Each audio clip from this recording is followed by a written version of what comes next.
Antes de empezar la reflexión de este día, solamente para ubicar, quisieras, los que están compartiendo en la enseñanza o han compartido en la enseñanza, ¿pueden levantar su mano, por favor? Sí, bueno, a ustedes en especial les voy a pedir que sus 5 sentidos, o 6 si tienen, o los que tengan, puestos hoy en la plática de hoy. Vamos a hablar de la fiesta del Pentecostés. Y bueno, para todos los demás que no estamos compartiendo y que estamos escuchando a nuestros maestros, por cierto, si no estás llegando a la oración y a la enseñanza, te estás perdiendo de una bendición. El Señor ha levantado en medio de nosotros maestros de veras a todo dar. En nuestra clase está Pati y está Rogelio y lo hacen de maravilla, y luego a mí me toca leer lo que se está enseñando en cada grupo y no me dejo de admirar de los maestros que tenemos. Así que si tú no estás viniendo, de verdad te queremos invitar. Y nosotros tenemos que aprender que la palabra de Dios es una unidad, es un libro completo. Cuando se escribió no tenía divisiones, ni capítulos, ni versículos.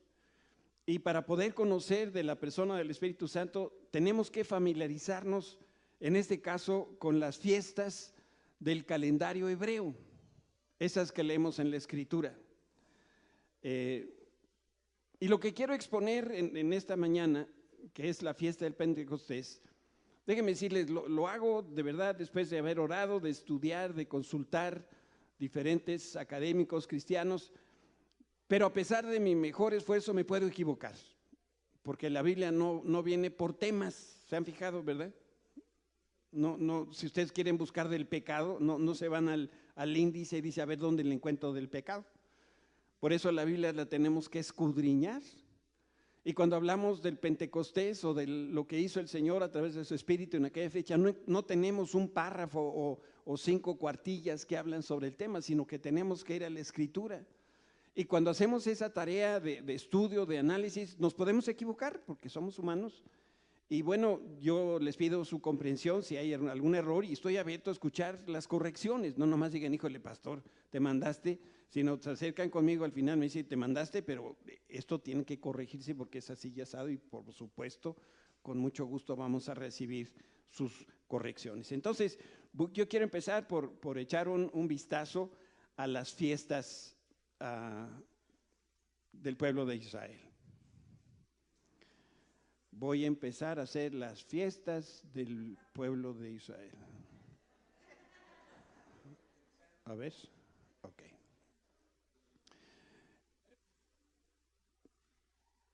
Perdón que me venga de este lado, pero me tengo que ir a un lado entonces. De este lado, en la primera columna de la izquierda, están las fiestas: la Pascua, panes sin levadura, las primicias o de los primeros frutos, la fiesta de las semanas, trompetas, la fiesta del día del perdón y la fiesta de los tabernáculos. Yo quiero que vean ustedes que en la Escritura, en Éxodo, Levítico, Deuteronomio, etcétera, las citas están ahí donde nos hablan de estas fiestas. Por obvio tiempo no podemos irlas leyendo, pero hay un soporte bíblico a lo que estamos aquí comentando. Esto sucede, por ejemplo, en la Pascua, en el primer mes del calendario hebreo, que es el mes Aviv, y ocurre el día 14. Para nosotros eso más o menos es como marzo o abril. ¿Se han fijado que Semana Santa luego no le atinamos que si es en abril o que si es en marzo o no sé qué? Eso se debe al calendario lunar hebreo. No me pregunten más de lo que les estoy diciendo porque no sé más de eso, ¿verdad? Pero por eso no siempre tenemos, no siempre como el 10 de mayo cae en 10 de mayo, sino que aquí la Pascua, la Semana Santa, por eso a veces cambia. De manera que estas son las principales fiestas hebreas, y quiero decirles que había 3 celebraciones que son panes sin levadura, la fiesta de las semanas y los tabernáculos, donde la ley obligaba a los varones a presentarse en el templo de Jerusalén. 3 fiestas que son panes sin levadura, semanas y tabernáculos. ¿Sí? Entonces los judíos, donde quiera que estuvieran en el mundo, venían a Jerusalén de preferencia para festejar. Ahora, hay otras fiestas no menos importantes, que se consideran como fiestas sagradas de Israel. Y este es el día de descanso o el Sabbat, y sucede pues cada día séptimo, ese era un día solemne de descanso. El año sabático, y se van a dar cuenta cómo el número 7 es tan importante, cada séptimo año era designado año de liberar la tierra. Eso era para poder permitir el barbecho, para que la tierra descansara y la siguiente cosecha fuera mejor. Hasta donde se conoce en la historia, el pueblo de Israel nunca celebró eso, porque como buenos judíos querían sacarle jugo a la tierra todos los años. Y ahora los que tienen más de 7 años se han dado cuenta que con cada año que pasa como que ya nos rendimos igual, ¿verdad? ¿Qué se necesita? Descanso. Descanso, ¿verdad? Por eso este era el día de descanso. Nosotros por eso estamos siempre tan cansados, porque descansamos después de trabajar. Y esto es al revés. El calendario hebreo empieza descansando. ¿Cuándo descansamos nosotros? Después, por eso decimos es el fin de semana. Y nosotros estamos chuecos. Nosotros debemos empezar descansando. Bueno, el año sabático, luego venía el año de jubileo. Ese era cada 50 años, o sea, 7 años sabáticos, y ahí se proclamaba libertad a todos los esclavos y la propiedad regresaba a sus dueños. Ese año tampoco, nunca se celebró el año del jubileo. Esto es como si les hablara el señor Liverpool y el señor Banamex y les dijera, oye, es año de jubileo, no me deben nada. ¿Qué tal? Entonces, y los esclavos, todos los maridos afligidos del mundo, seríamos libres de hacer lo que nosotros quisiéramos. Luego viene la fiesta de la luna nueva, y esto es el primer día del mes hebreo, que sus meses son lunares, a veces son de 29, de 30 días. La fiesta de las luces o el Hanukkah, que es una fecha de dedicación, y eso era el octavo día del 9º mes, que se conmemoraba la limpieza del templo, y una fiesta que surge con Babilonia, que es Purim, se celebraba en el 12º mes, del mes de Adar. Estas son de alguna manera las principales fechas. Dios le había ordenado a Moisés que fuera faraón y que le dijera lo siguiente: Jehová, el Dios de Israel, dice así: deja ir a mi pueblo a celebrarme fiesta en el desierto. Es lo que dice el capítulo 5, versículo 1.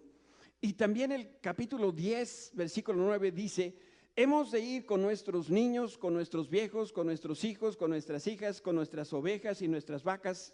Hemos de ir porque es nuestra fiesta solemne para Jehová. Cuando nosotros leemos el Antiguo Testamento, a veces batallamos en ubicar, en este caso, a qué fiesta se referían.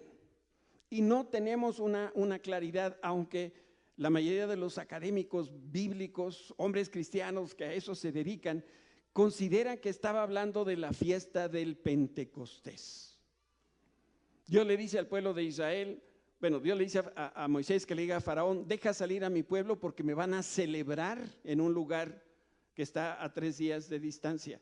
¿Y qué va a pasar ahí? Me van a celebrar muy probablemente el día de Pentecostés. La descripción detallada de la fiesta de Pentecostés la encontramos nosotros en lo que tiene que ver con el Antiguo Testamento, en Deuteronomio, en Éxodo, en Levítico y en Números.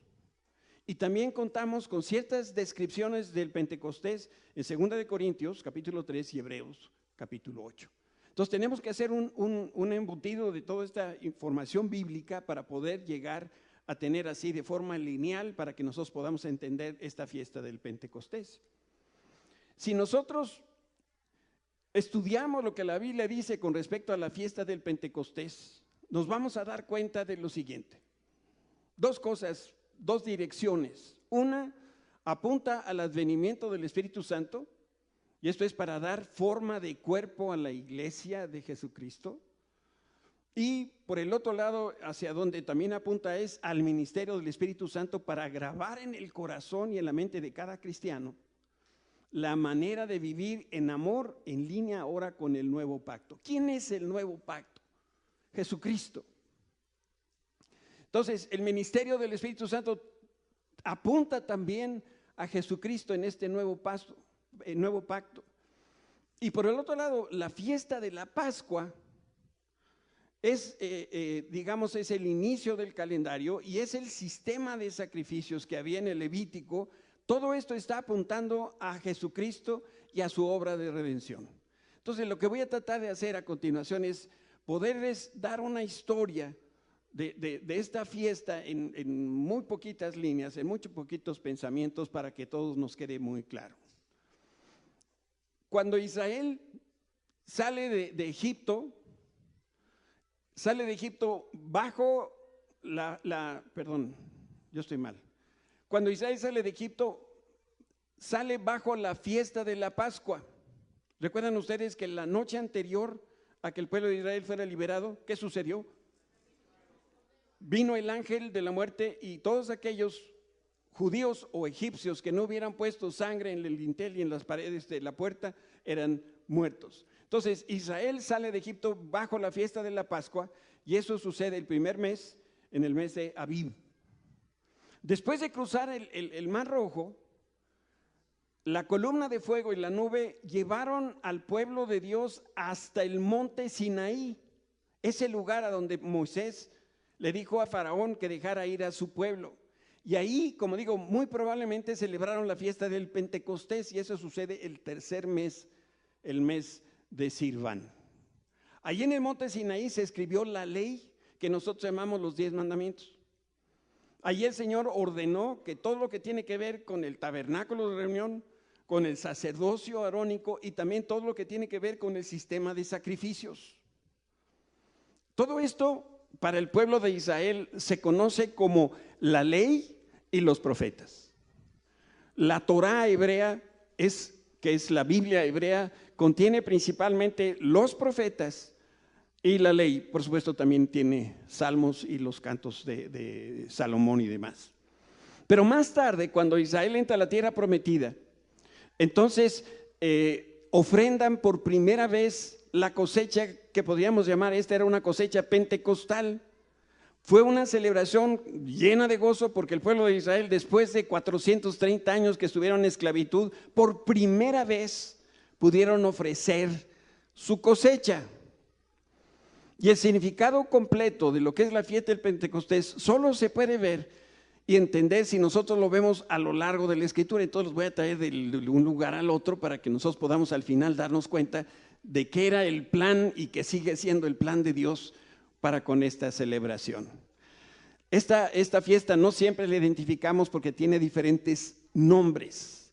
La Biblia se le llama la fiesta de las cosechas, la fiesta de las semanas, la fiesta de las primicias, fiesta de las semanas de las primicias de la cosecha de trigo, fiesta de la cosecha, las primicias de trabajo de Israel, fiesta del Pentecostés. Esta es la única vez que se utiliza en el Nuevo Testamento. Digo, por eso cuando lleguemos nosotros al cielo, inmediatamente entrando a mano derecha va a haber una oficina de quejas. Ahí le dicen, Señor, ¿y por qué no le pusiste un solo nombre? Yo no sé, así está en la Escritura.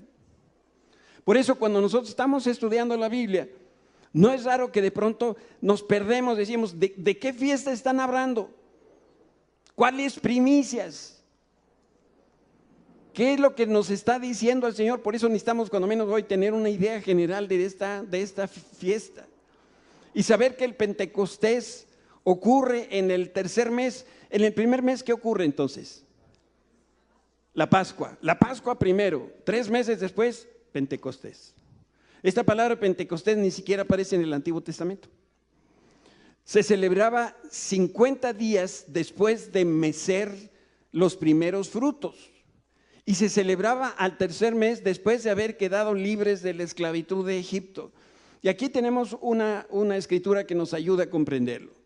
Y contaréis desde el día que sigue al día de reposo, desde el día que ofrecisteis la gavilla de la ofrenda mecida, 7 semanas cumplidas serán.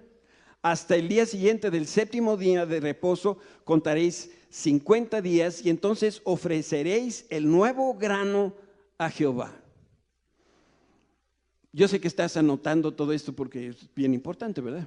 Entonces, anota tú en tu agenda, en tu Biblia, en algún lugar, que cada vez que escuche esto, leas en la Escritura, grano nuevo, están hablando de Jesús.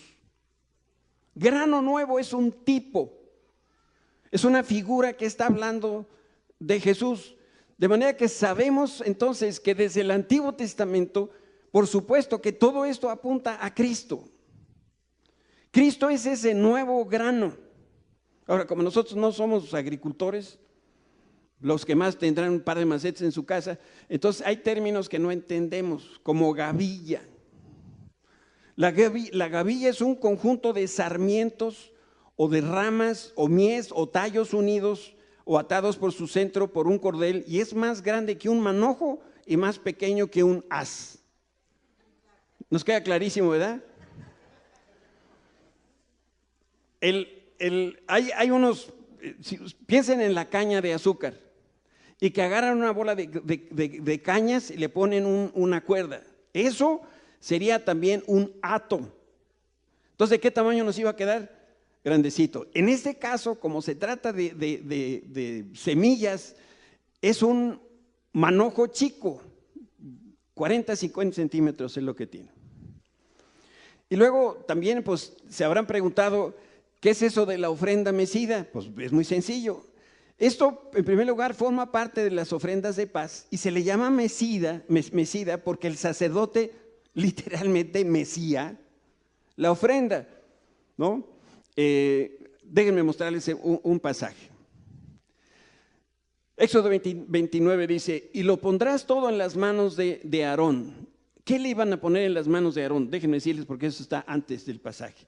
Le ponían la grosura del carnero, la cola, la grosura que cubre los intestinos, la grosura del hígado, los 2 riñones, la espaldilla derecha, una torta grande de pan, una torta de pan de aceite y un hojaldre de los panes sin levadura. Todo eso se lo daban en las manos de Aarón y en las manos de sus hijos y las mecían, todo eso lo mecían delante del Señor.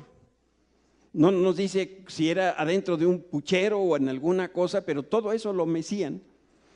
Versículo 26, y tomarás el pecho del carnero de las consagraciones que es Aarón y lo mecerás por ofrenda mecida delante de Jehová y será porción tuya. ¿Quién se comía esto? El sacerdote. Por eso los sacerdotes,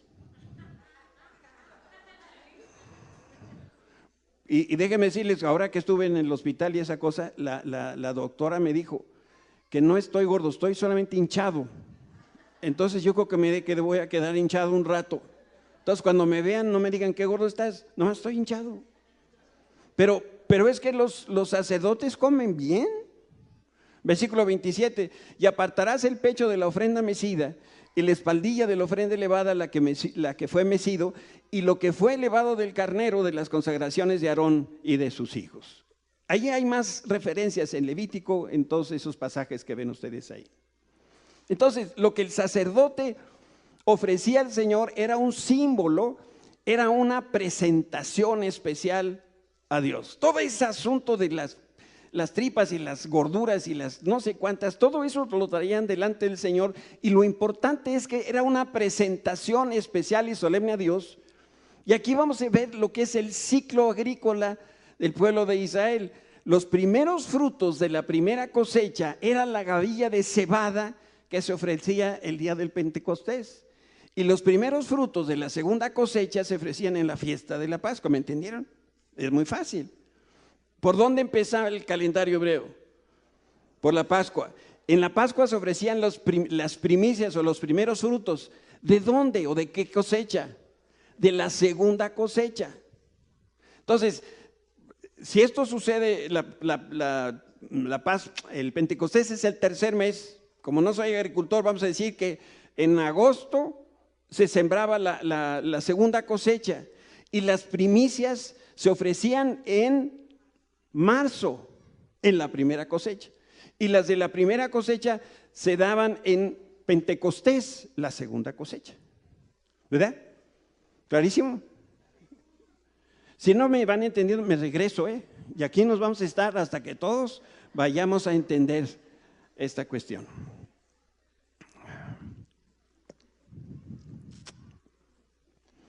Ahora vamos a hablar de algo que es importantísimo. Todo esto que estamos viendo de las ofrendas y de todo esto, nos enseña que Dios siempre es lo primero y es lo mejor. Si hay aquí algún tacoso, alguien que le guste el taco, ¿cuáles son los mejores taquitos?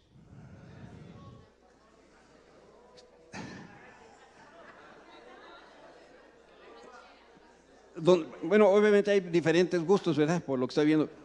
Pero el ingrediente esencial de un buen taco es la grasita. ¿No es cierto? O sea, sobre todo cuando, por ejemplo, si son tacos al pastor, que ya esa cosa, el trompo ya estuvo dando vueltas y vueltas, eso que queda abajo, esa grasita, esos son los mejores tacos. O si a ustedes, por ejemplo, les gusta la rachera, ¿no? Es la rachera, hasta donde entiendo, es el pecho del animal. Entonces, tiene la carne y la grasita. Entonces, en realidad, eso era lo mejor. El pueblo de Israel ofrecía al Señor siempre lo primero y lo mejor. Antes que ellos comieran de las cosechas, ya lo habían guardado para dárselo al Señor. ¿Y qué le daban al Señor? Lo primero y lo mejor. ¿Sí? Entonces, cuando hablamos ahora del Pentecostés en el Antiguo Testamento, lo que va a sobresalir aquí es el día 50. Entonces, vamos a hacer un poquito de historia. Entre la primera Pascua que ordenó Moisés y el Pentecostés hay 4 eventos históricos. Número 1, Israel abandonó Egipto. Eso ocurre el día 15 del mismo mes, que es la fiesta de los panes y la levadura. ¿Qué fiesta es esta? ¿Cuándo sucede Israel que abandona Egipto? La Pascua. La segunda cosa que ocurre es que el pueblo de Israel es guiado por la nube y la columna hasta llegar al monte Sinaí. Es probable que aquí llegaron el primer día del mes tercero. Después, lo que ocurre en esta historia es que el pueblo se santifica. Y finalmente, al día 50, el Señor escribe con su dedo los 10 mandamientos.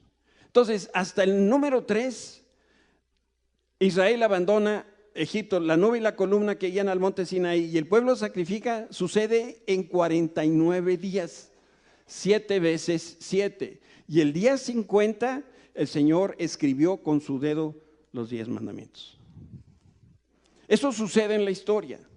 Posteriormente, el Señor ordenó a Israel que cuando estableciera la tierra prometida, cuando llegara el tiempo de la cosecha, contara 49 días o 7 días de descanso desde el día que se mecía la gavilla o el nuevo fruto, y precisamente al día 50 sería la fiesta del Pentecostés, y esa era se ofrecía una ofrenda especial, de manera que hablamos de 2 eventos históricos. Uno, lo que ocurrió en Israel con Moisés en el tiempo de la Pascua hasta Pentecostés, y por el otro lado lo que ocurre cuando entraron a la tierra prometida ahora con Josué.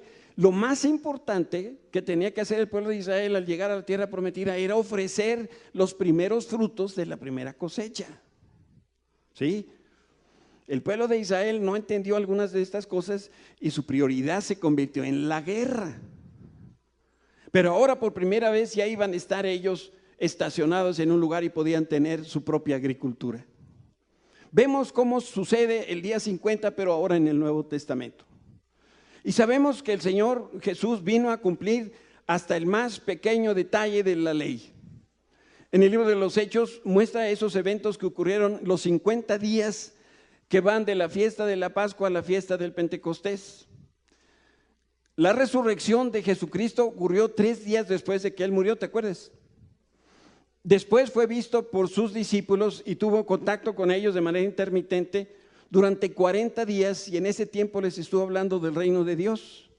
Y después los discípulos estuvieron esperando 10 días en el aposento alto para que sucediera el día de Pentecostés. Entonces podemos decir que fueron 40 días del ministerio posterior a la resurrección de Jesús.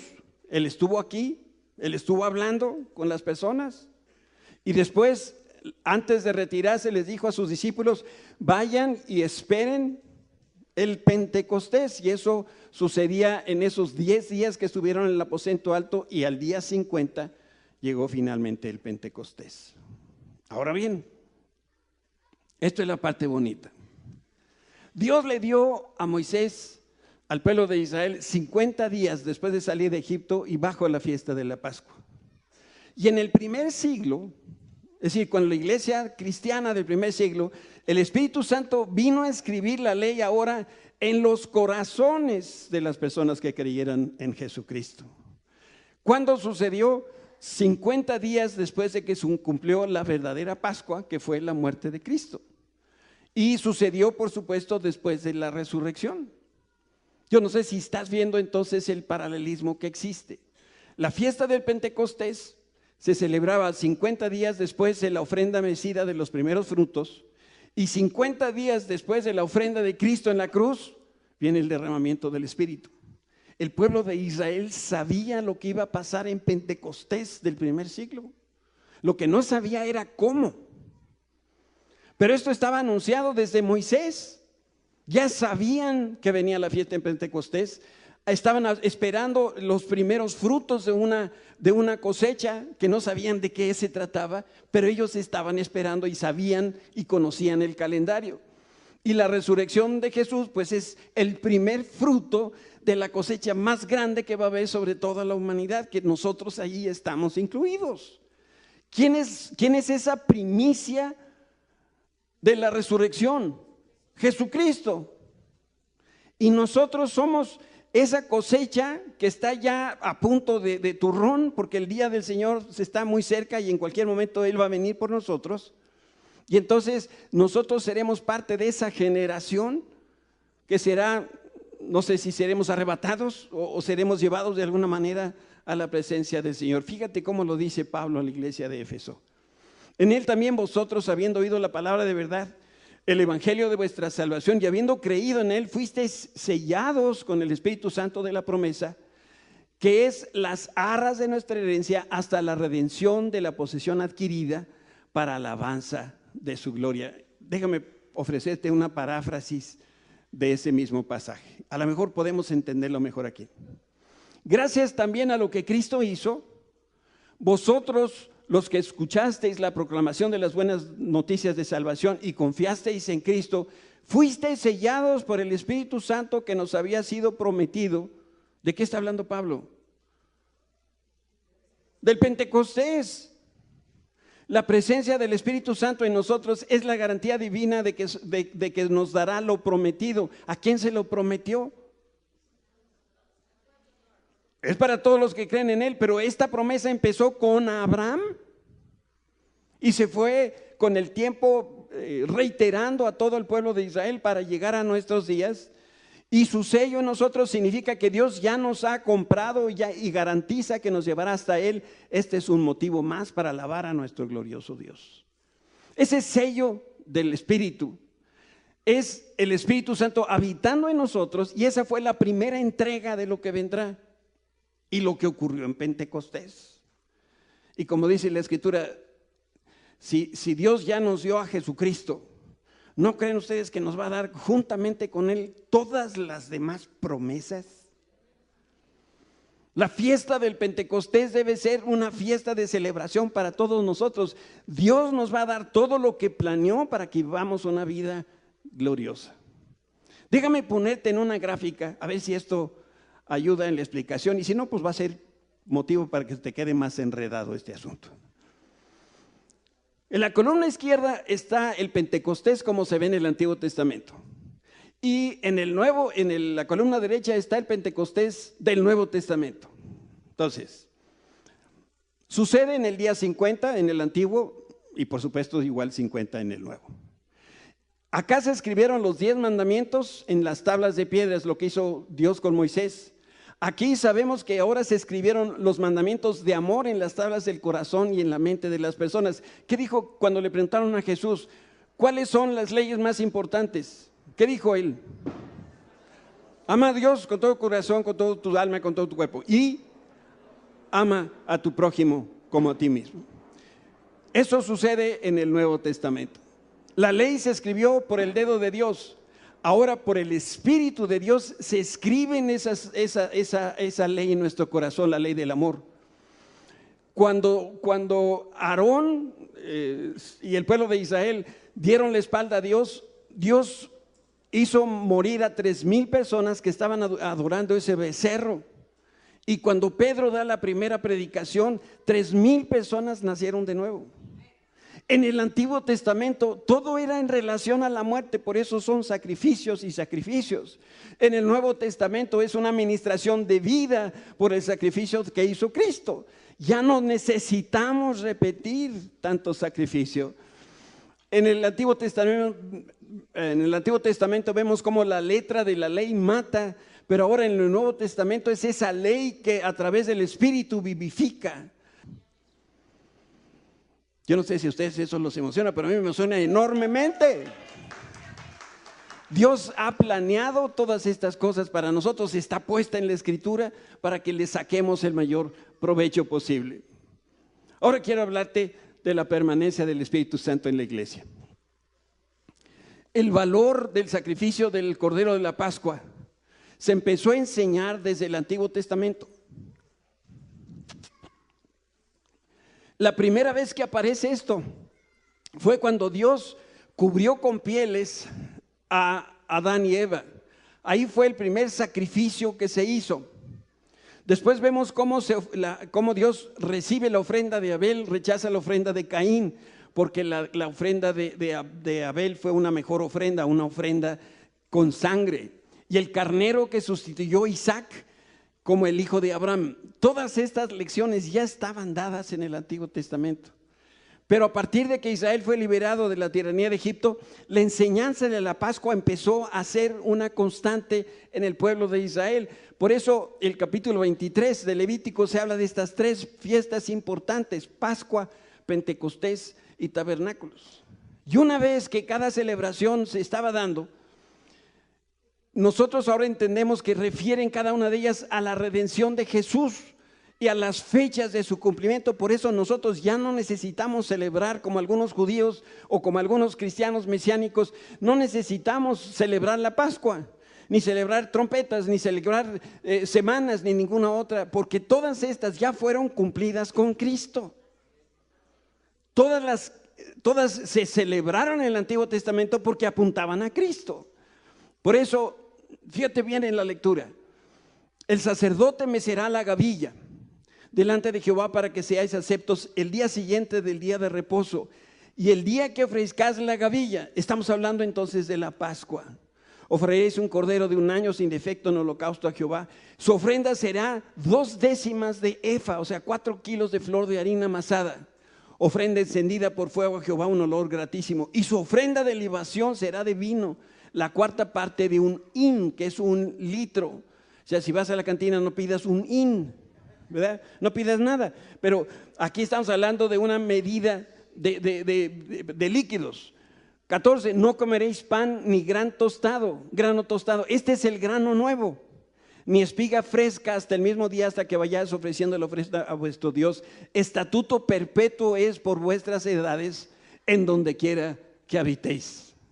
Y lo que sigue a esta lectura es lo que apunta al Pentecostés. Y contaréis, otra vez, el día que sigue, el día de reposo, desde el día que ofreciste la gavilla ofrenda mecida, 7 semanas cumplidas serán, y hasta el día siguiente del 7º día de reposo contaréis 50 días, y entonces ofreceréis el nuevo grano al Señor. Este es el Pentecostés. Entonces, cuando tú estás leyendo un pasaje como eso, y está diciendo al día siguiente del día de reposo, no nos va a decir gran cosa para saber a qué celebración se refería. Pero lo único que tú tienes que hacer es leer el pasaje completo en su contexto y dices: si aquí habla de 50 días y si me voy para atrás y cumplo 7 semanas más un día, tengo que llegar a este lugar que, aunque no dice aquí dónde, se trata de la fiesta de la Pascua. ¿Sí? Entonces, podemos entender mejor a la hora de la lectura y saber realmente de qué fiesta. Por eso, ahora entendemos por qué Pablo, cuando habla de la Pascua, lo refiere como nuestra Pascua es ahora Cristo. Dice, limpiados pues de la vieja levadura, que era parte de las celebraciones judías, para que seáis nueva masa sin levadura, como sois, porque nuestra Pascua, que es Cristo, ya fue sacrificada por nosotros. Entonces, todo lo que habla de Jesucristo fue anticipado, fue profetizado, se cumplió detalladamente. Y por supuesto, el día de la resurrección del Señor también fue anunciado y también ocurriría el día siguiente después del día de reposo. ¿Qué día resucitó Jesucristo?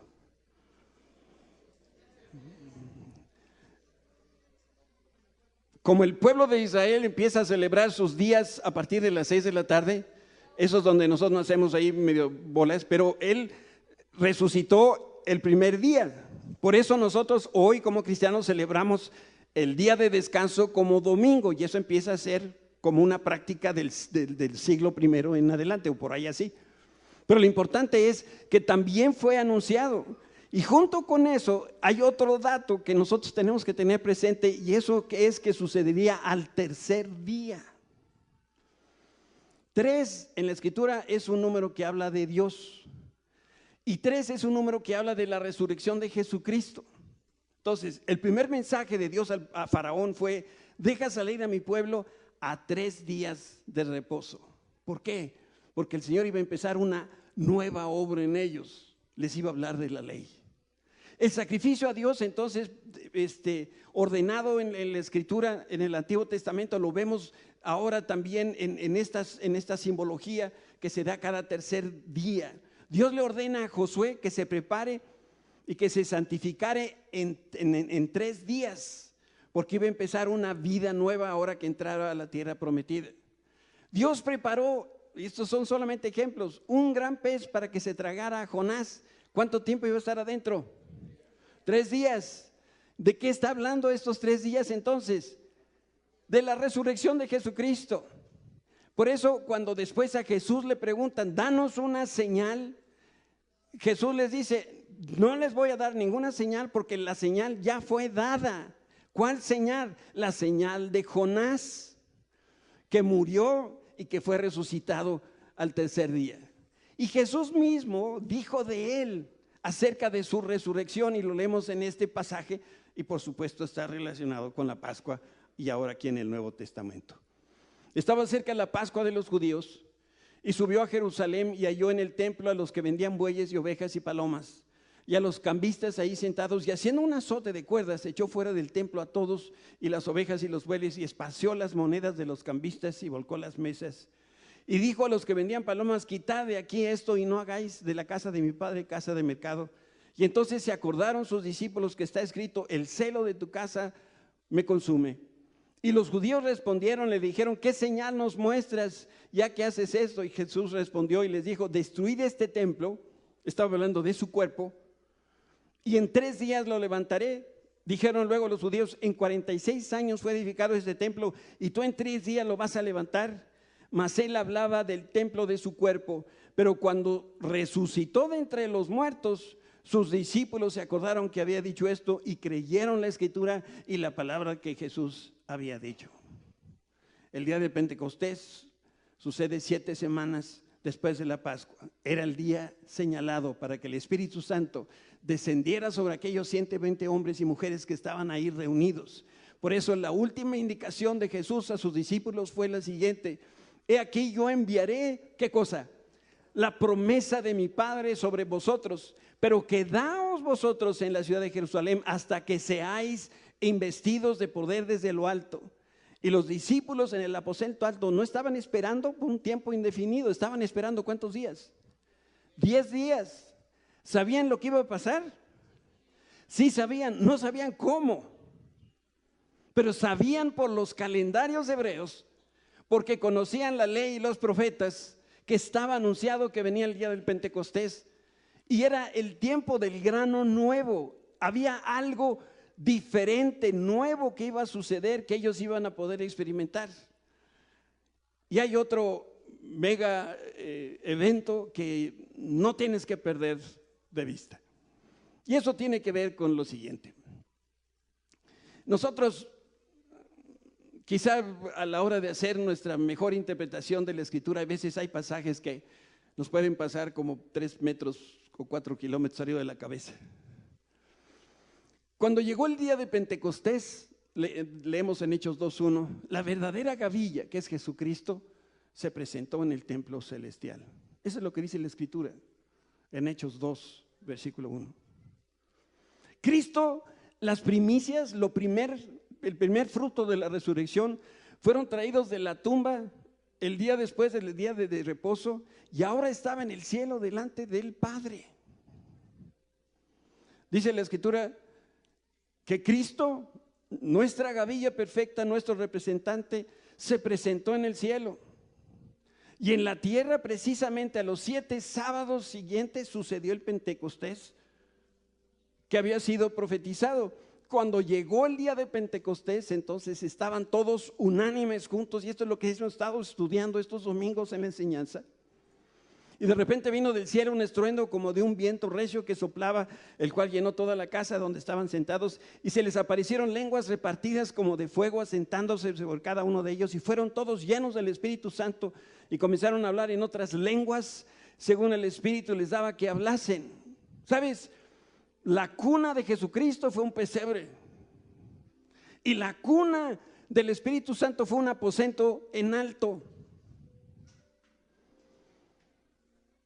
En tiempos del Antiguo Testamento, el sumo sacerdote se cosía en el borde de la túnica unas campanillas, y cuando entraba al lugar santísimo, un lugar donde no podía entrar más que el sumo sacerdote, y entraba una vez al año, para saber que había pasado del lugar santo al lugar santísimo, ese lugar estaba cubierto por pieles de tejón, de tal manera que era una oscuridad total. El sacerdote entraba, y mientras se oían las campanillas del sacerdote, la gente que estaba afuera, los demás sacerdotes y la gente del pueblo, escuchaba las campanillas y decía, ¿qué decía? Está vivo. Porque cualquiera que se presentaba delante de la presencia de Dios con un pecado en su vida, moría en el instante que estaba ahí en la presencia de Dios, ahí en el arca del pacto. ¿Te gustaría ser sumo sacerdote de Israel? Déjame decirte que de la misma manera, el estruendo que se escuchó en el aposento alto y que provocó que el Espíritu Santo viniera del cielo, era la señal inequívoca de que Cristo Jesús, como el sumo sacerdote, estaba entrando en ese mismo momento a la patria celestial, a la presencia de Dios Padre, y en la tierra se estaba escuchando el viento recio, o como viento que dice la Escritura, del Espíritu Santo viniendo y tocando a esas 120 personas. Al mismo tiempo, en el cielo, Jesús estaba entrando a la presencia de Dios, y ese sonido que se escuchaba eran las campanillas, no del sumo sacerdote, sino de Cristo, que tiene un sacerdocio mayor que el de Melquisedec. No fueron campanillas, lo que se oyó fue un viento tremendo. Estaba vivo, estaba entrando a la presencia de Dios.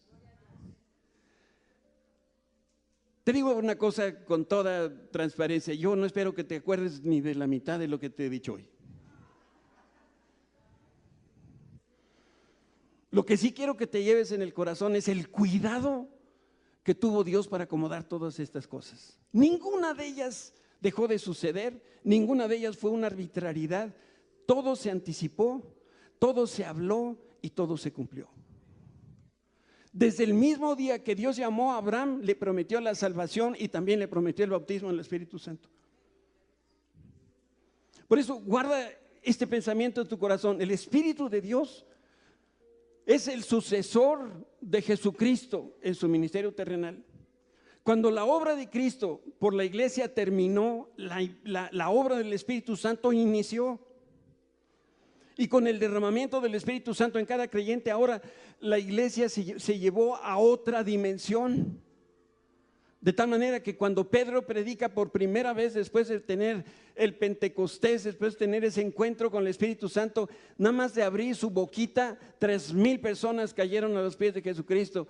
Y a las pocas horas volvió a predicar y no fueron 3,000, fueron 5,000 más las que se llenaron. Algunos dicen que Pedro en su ministerio tuvo más salvos que Jesús en su ministerio. No tendría yo ningún problema en creer eso. Y déjame decirte lo que el Espíritu Santo quiere hacer con nosotros como iglesia. Este viernes que estábamos en la oración, yo les decía, estemos orando porque el Señor nos bautice de su Espíritu a todos. Esto no es una enseñanza para que tú te llenes de información. Esta es una enseñanza para que tu corazón sea transformado, para que tú puedas tener la experiencia del Espíritu Santo en tu vida. Porque Él quiere que tú le conozcas a Jesucristo ahora en su vida, en su muerte, en su resurrección, su ascensión, su glorificación. Y ahora mismo el Señor está haciendo planes para regresar con nosotros.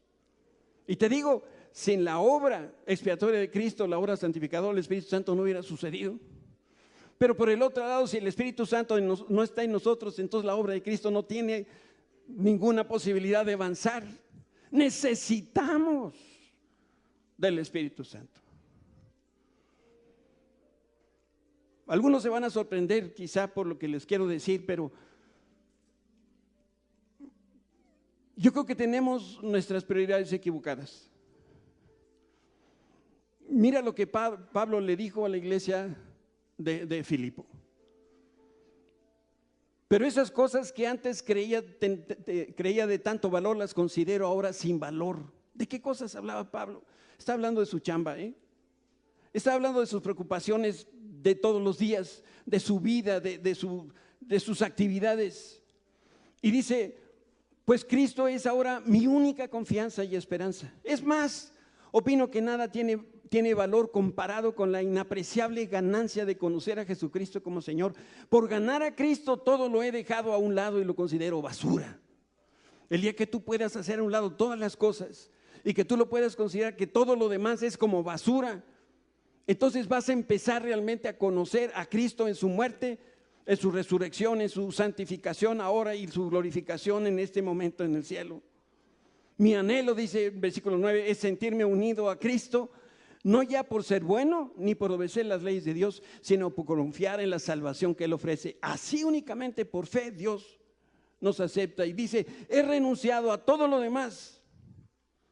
Y la chamba y la lana y los problemas y todas estas cosas de que nosotros estamos preocupados, porque estoy convencido de que es la única manera de poder conocer la verdad de Cristo, de sentir el gran poder que lo resucitó y de palpitar el significado de sufrir y de morir por Él. Así que cueste lo que cueste, seré uno de los que alcanzan la radiante novedad de vida de la resurrección.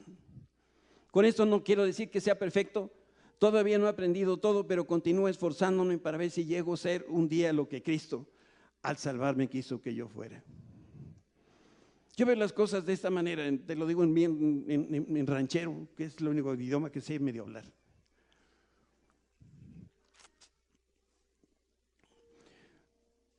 El Espíritu Santo es exquisito. Uno de los instrumentos más hermosos, creo yo, hablando de una orquesta sinfónica, es el violín. Para tocar violín se necesita de un carácter muy especial, dedos muy especiales. El chisme ¿cómo se llama? El arco no tiene como en la guitarra las divisiones. Se necesita una sensibilidad muy especial para ubicar dónde está la nota que quieres dar. Y después encontrarla y poder con ello hacer una bonita armonía.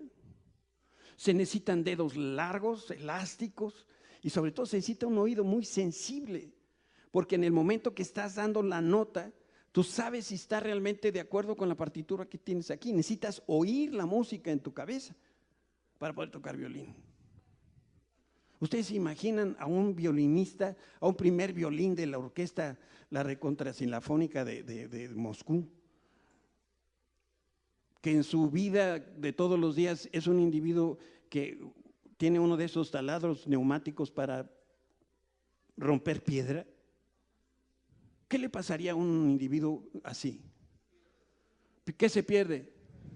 Se pierde el oído y las manos, se pierde la sensibilidad. ¿Por qué? Porque está acostumbrado a tener aquí un aparato. ¿Te han visto esas brocotas, esas cosas? No brincan los individuos. Normalmente quienes dan esa tarea son hombres bien corpulentos.